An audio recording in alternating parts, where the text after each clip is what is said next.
So today, guys, is week 4 and our final week of Change Your World in 52 days. If you missed the first 3 weeks, go on any podcast platform to Elevate Church Perth and check it out. Here it is, taken by our very own Mark Pomeroy.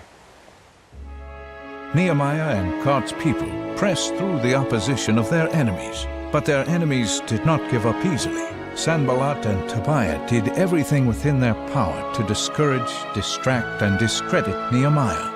But Nehemiah refused to allow his enemies to talk him out of the work God had given him. This week, how to remain focused and finish strong in the midst of distractions. Well, hey there, Elevate friends and family. Great to have you with us today for the 4th and final installment of the series we've been teaching called Change Your World in 52 Days. Now, this series is just a really short flyover of the life and leadership of a guy named Nehemiah. Now, Nehemiah entered the pages of history around 444 BC. We found Nehemiah living and working in the palace of the king of Persia. The backstory is several generations prior, about 140 years prior, the Babylonians had conquered the Jewish people in Jerusalem, had taken them captive and led them out of Jerusalem, and then on departure had essentially leveled the entire city of Jerusalem, the temple, the buildings, the walls, the gates, everything. And so the Jewish people had been living in exile for about 140 years,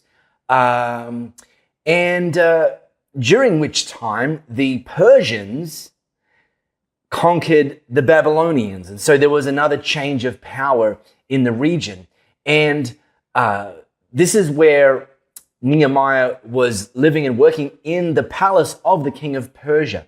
Now, the king of Persia, he'd actually allowed some Jewish people to return to Jerusalem, and those Jewish people had attempted to rebuild the city, the temple, and the walls, but ultimately failed.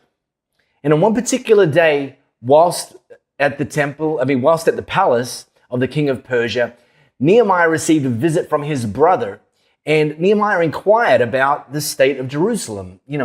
How's it all going there? And the news wasn't good. His brother said, effectively everything's still in ruins. It's an embarrassment, and we're vulnerable.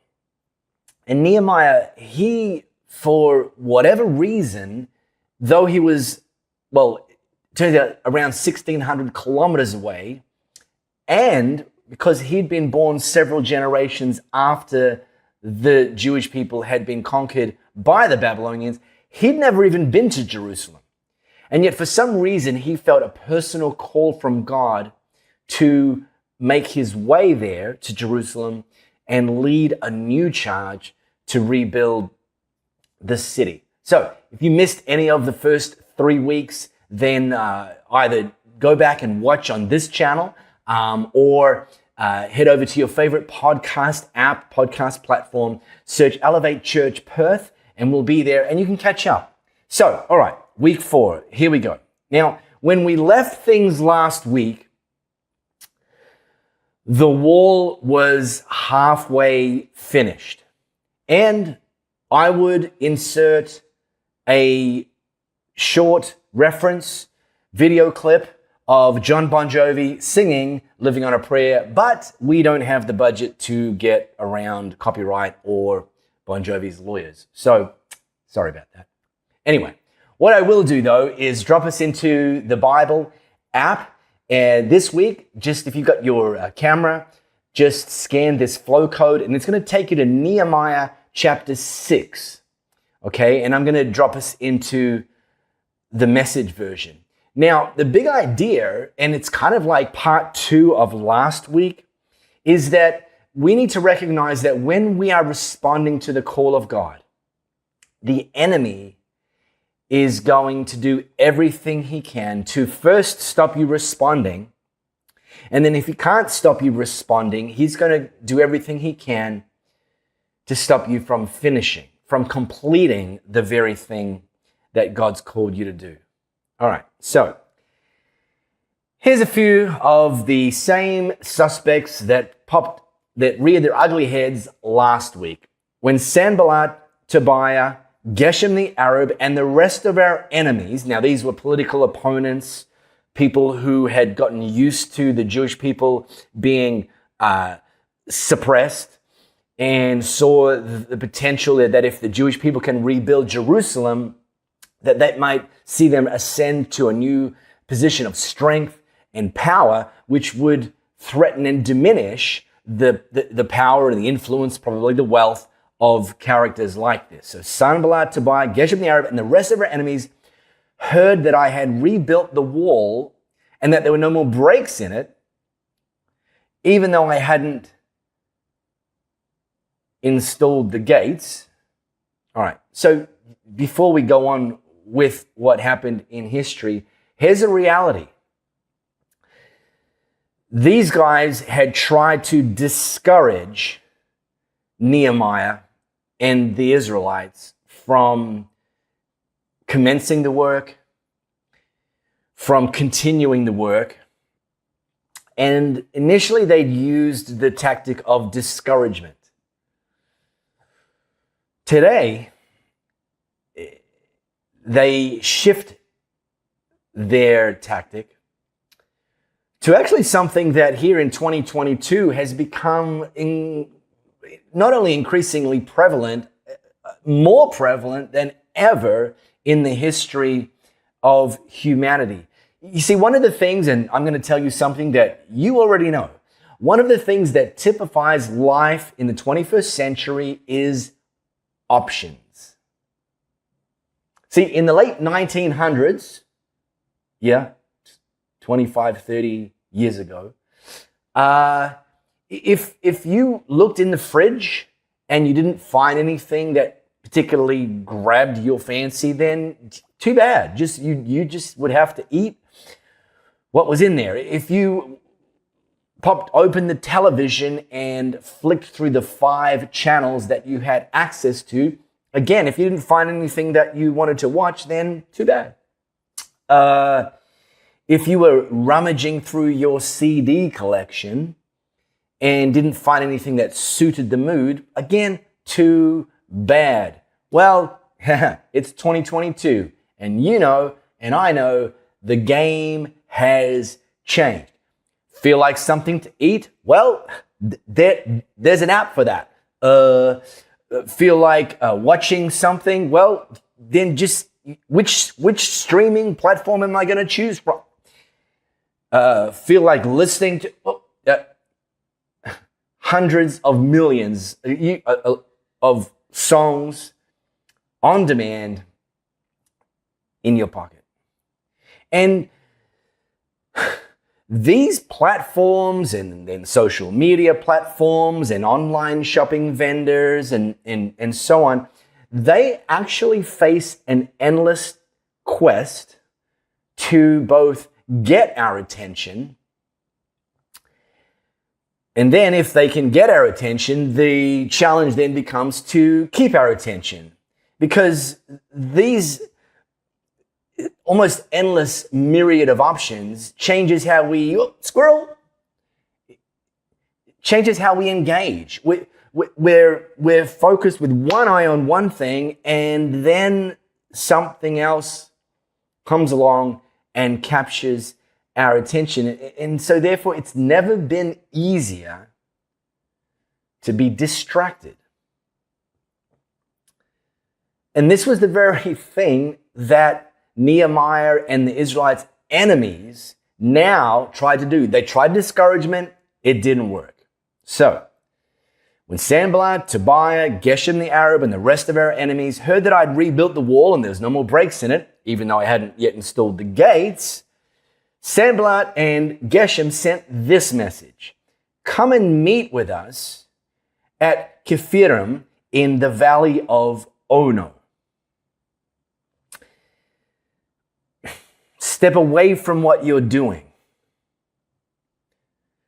Come and do what we want you to do, where we want you to do it, when we want you to do it. And so here's a very key lesson. If the enemy can't discourage you, and if the enemy can't defeat you, he's just going to try and distract you, which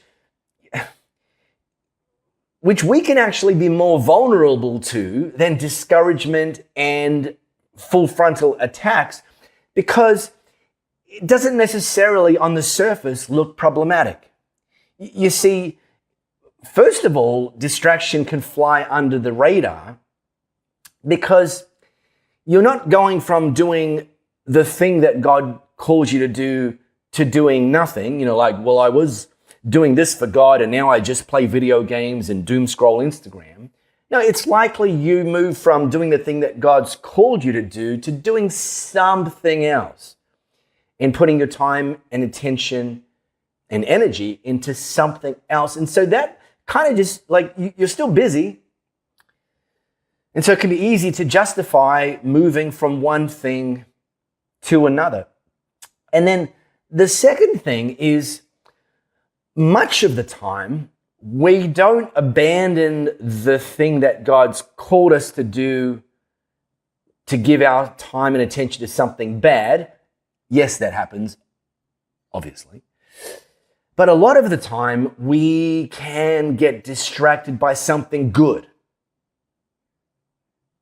Not what God's called us to do, but it's still good. And so, again, we can kind of justify it, we can ignore it, we can let distraction fly under the radar. But here's the reality. Just because you could do something doesn't mean you should do something. The better question is this the thing that God's calling me in this season to do? Well, this is how Nehemiah triaged the situation. I knew they were scheming to hurt me, so I sent messengers back with this. I'm doing a great work. I can't come down.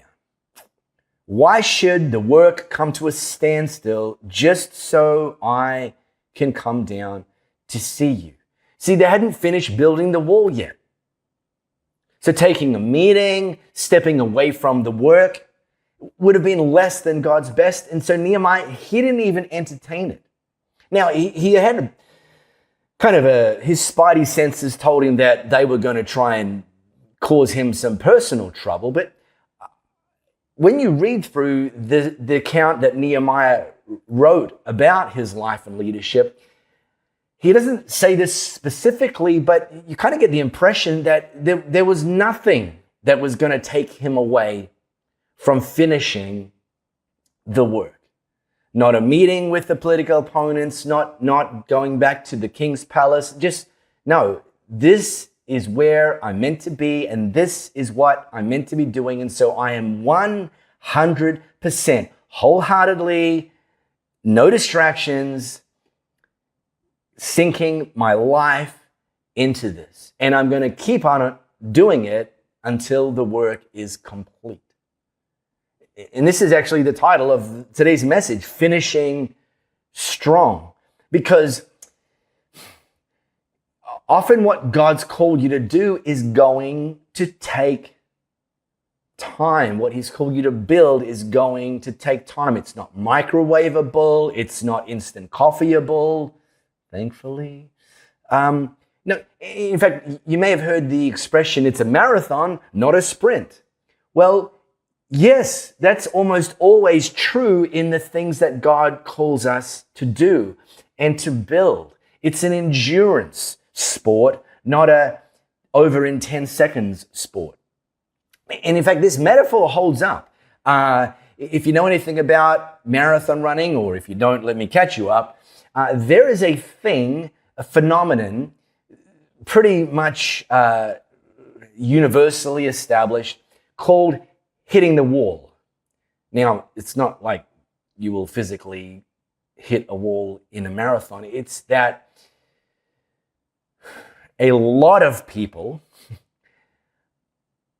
when doing a marathon, 26 miles, 42 kilometers, depending on where in the world you're joining us from, when they get to about 3/4 of the way, about sort of 32 kilometers, 18 miles in, the wheels fall off. They've been running fine up to now, maybe asking themselves, when does this get hard? Everyone makes such a big deal about finishing a marathon. This is kind of easy. I've trained for this. And then 32 kilometers, boom. Legs not working so much. Energy levels just fall apart. This is called hitting the wall. And you don't get the finisher's medal if you pull the pin when you hit the wall. You've got to figure out, you've got to find ways to do whatever it takes to keep going so that you can finish strong. It's not going to be easy. You may be going to cramp. You may be going to be hungry. Your brain's going to be telling you all sorts of wacky messages. Whatever it is, you've got to push through the wall if you want to get to the finish line. Don't allow distraction, discouragement, discomfort, any of the dis words to take over. And so this was Nehemiah in this particular chapter of the project where they hadn't yet finished. His enemies tried to distract him and he said, no dice, no deal. I'm not coming down. I'm up here on the wall with the people and we're going to finish what God's called us to do. Well, guess what? 4 times they sent this message, and 4 times I gave them my answer. The 5th time, same messenger, same message. Sanballat sent an unsealed letter with this message. So actually, 4 times, inviting Nehemiah to leave what God's called him to do, to go and meet them. Nehemiah had consistently said no. They dialed up the heat. And this letter that was now included with the messenger was meant to be read publicly to the people gathered there. And now you're about to see that Nehemiah and the Jewish people's political opponents were about to move from discouragement to distraction, and now from distraction to discrediting him. The word is out among the nations, and Geshem says it's true. So it must be true, because Geshem says it's true. That you and the Jews are planning to rebel. That's why you're rebuilding the wall. We heard a rumor. No, you didn't hear a rumor. You're trying to start a rumor, but okay. The word is that you want to be king and you've appointed prophets to announce in Jerusalem there's a king in Judah. Well, guess what? The king is going to be told all of this. Don't you think we should sit down and talk? Which, by the way, is just a weird and weak tactic because, if you missed it, you're going to have to go back and watch and listen. But let me just circle back, and that's to say that Nehemiah left the palace of the king, sent by the king, with the blessing of the king, with the favor and influence of the king, and given access to resources to do the work by the king. So this was all given the royal seal of approval. So yeah, go back and tell the king whatever you like.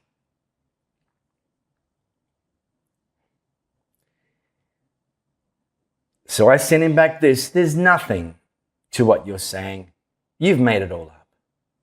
Which just, by the way, when you live with integrity, people can fling all sorts of accusations at you. And look, some of them might stick in the public perception of some people, but here's what I've learned and here's what Nehemiah knew, and that is that time and truth walk hand in hand, and they'll eventually meet up. Anyway, maybe I'll have to preach about that another time. But this is there's nothing to what you're saying. You've made it all up. You know, they were trying to intimidate us into quitting. Yeah, no kidding. And they thought they'll give up. They'll never finish it. And I prayed, give me strength. So here we go. The finished tape's ahead. The wall's nearly complete. The gates are about to be installed. Well, actually, it was the penultimate go around from the political opponents. There's one more, I'll tell you that in a moment. Nehemiah, this was his response. It's not true. And then he prayed, and then he got back to work. It's not true. Like, I'm not even going to try and, no, it's not true. God, again, you deal with it, give us strength, and then we're going to get back to work and we're going to finish. Then Tobiah and Sanballat pulled another stunt. You can read it for yourself, verses 11 through 14. Nehemiah saw right through it. This was like the final sortie. Saw right through it, didn't fall for it. And then we get to read this. The wall was finished on the 25th day of Elul. It had taken 52 days. Change your world in 52 days. And when all our enemies heard the news and all the surrounding nations saw it, our enemies totally lost their nerve. They knew that God was behind the work. When you stay focused, when you don't allow yourself to get distracted, when you commit to finishing strong, guess what? God gets the glory. You knew God was with you all along. Some other people may not have known that. But when you cross that finish line and you finish the work that God's called you to do, it will be evident to everybody, friends and foes, that God was with you the whole time.